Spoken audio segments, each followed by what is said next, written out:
Magandang hapon! Kumusta po? Narito po ulit ang update natin para sa lagay ng ating panahon. Ngayong hapon po ng October 18, 2025. Sa ngayon po ay patuloy pa rin natin na binabantayan ang bagyong Ramil na kung saan sa ngayon ay nasa coastal waters po ng Laoang sa may Northern Samar. Nataglay ang lakas ng hangin na maabot po sa 65 kilometers per hour at bugso na 90 kilometers per hour habang kumikilos pa westward sa bilis po na 25 kilometers per hour. At hindi pa rin inaalis ang posibilidad na tatamayan dyan sa may Catanduanes or over Camarines Sur anumang sandali at bukas ng madaling araw ay kikilos na muli yan paakyat at posible na muling tatama dyan po sa may Aurora o Quezon at tawilin na ang mainland Luzon at bukas ng hapon posible po na mag-exit dyan sa may La Union o Pangasinan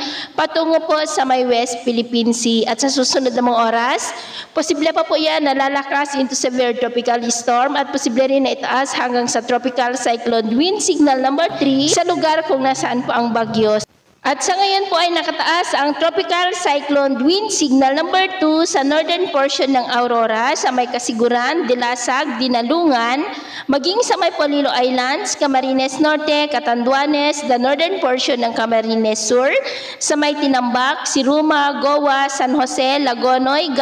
Garquitorena, Caramuan, Presentacion, maging sa extreme eastern portion ng Albay, sa may Rapu-Rapu and the northeastern portion ng Sorsogon, sa may Prieto Diaz. Signal number 1 sa Cagayan, kasama na po ang Babuyan Islands, Isabela, Quirino, Nueva Vizcaya, Apayao, Abra, Kalinga, Mountain Province, Ifugao, Benguet, Ilocos Norte, Ilocos Sur, La Union, Pangasinan, nalalabing bahagi ng Aurora, Nueva Ecija, the eastern portion ng Bulacan, sa may Doña Remedios, Trinidad, Norzagaray, San Miguel, San Ildefonso, San Rafael, Angat, maging po sa eastern portion ng Tarlac, sa may Kamiling, San Clemente, Santa Ignacia, Paniqui, Moncada, San Manuel, Anao, Ramos, Pura, Victoria, City of Tarlac, La Paz, Concepcion, Herona, maging sa eastern portion ng Pampanga, sa may Magalang, Arayat,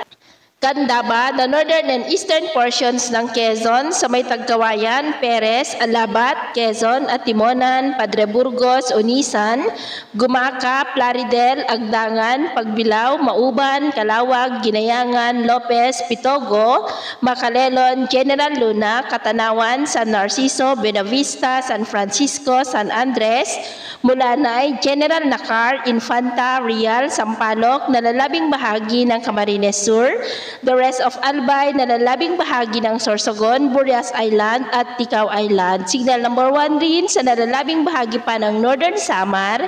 the northern portions ng Eastern Samar, sa may San Policarpo, Artiche, Oras, Dolores, Maslog, Hipapad, Taf, Canavid, and the northern portion ng Samar, sa may Matuginao, San Jose de Buwan, Calbayog City, Gandara, Santa Margarita, Pagsanhan, San Jose, Tagapulan, Almagro, Santo Niño,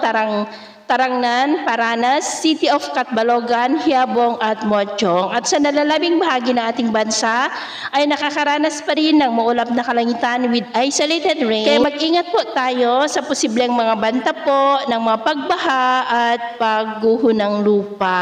Mga baybayin, iwasan na po muna natin ang papalaot sa mga baybayin ng Silangan ng Luzon maging sa mga baybayin ng Northern Samar dahil ang mga alon ay posibleng aabot hanggang sa 3.5 to 4 meters height.